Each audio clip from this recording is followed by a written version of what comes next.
भाजप आमदार मिहिर कोटेचा यांचा मुख्य निवडणूक अधिकाऱ्यांना पत्र, आपल्या जीवाला धोका असल्याचा कोटेचा यांचा दावा। शिरूर मतदारसंघात राष्ट्रवादी शरदचंद्र पवार पक्षाचे उमेदवार अशोक पवार यांच्या मुलाचं अपहरण, असीम सरोदे यांचा पत्रकार परिषदेत दावा। भाजपच्या स्टार्टअप इंडियाचे महाराष्ट्र प्रदेश अध्यक्ष सुधाकर खाडेंची हत्या, पंढरपूर मिरज रस्त्यावर संपत्तीच्या वादातून हत्या झाल्याची माहिती। उपमुख्यमंत्री देवेंद्र फडणवीस यांनी संभाजीनगरमध्ये मराठा आंदोलक विनोद पाटलांची घेतली भेट, राजकीय भेट नसल्याची फडणवीसांची माहिती।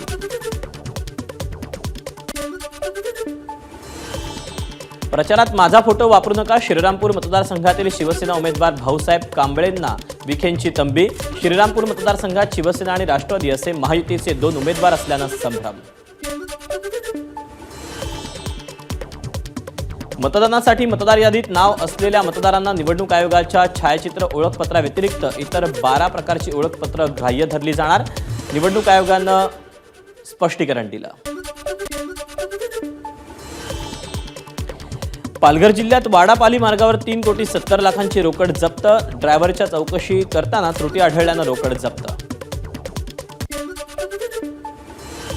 12 नोव्हेंबरच्या कार्तिकी एकादशीनिमित्त श्री विठ्ठल रुक्मिणी मंदिर आणि परिसरात आकर्षक विद्युत रोषणाई, संपूर्ण मंदिर परिसर विविध रंगांच्या प्रकाशानं उजळून निघाला। उद्यापासून पश्चिम रेल्वेकडून हिवाळी विशेष ट्रेन, वांद्रे ते गोरखपूर वलमाह स्थानकांदरम्यान विशेष दरात ट्रेन चालवण्याची घोषणा।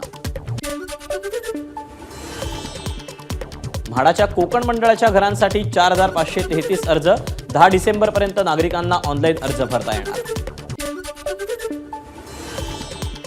पाकिस्तानच्या क्वेटा रेल्वे स्टेशनवर मोठा बॉम्बस्फोट, स्फोटात 21 जणांचा मृत्यू तर 30 जण जखमी। बांगलादेशातील चितगावमध्ये हेफाजत ए इस्लाम या कट्टर इस्लामिक संघटनेची इस्कॉन विरोधात रॅलीत इस्कॉन भाविकांना पकडून ठार मारण्याच्या घोषणा।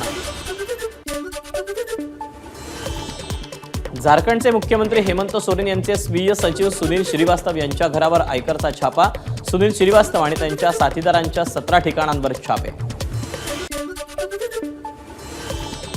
गुजरातमधील नवसारी जिल्ह्यातील देवसर गावात एका गोदामाला रासायनिक गळतीमुळे आग, आगीत 3 कामगारांचा मृत्यू तर 3 कामगार जखमी।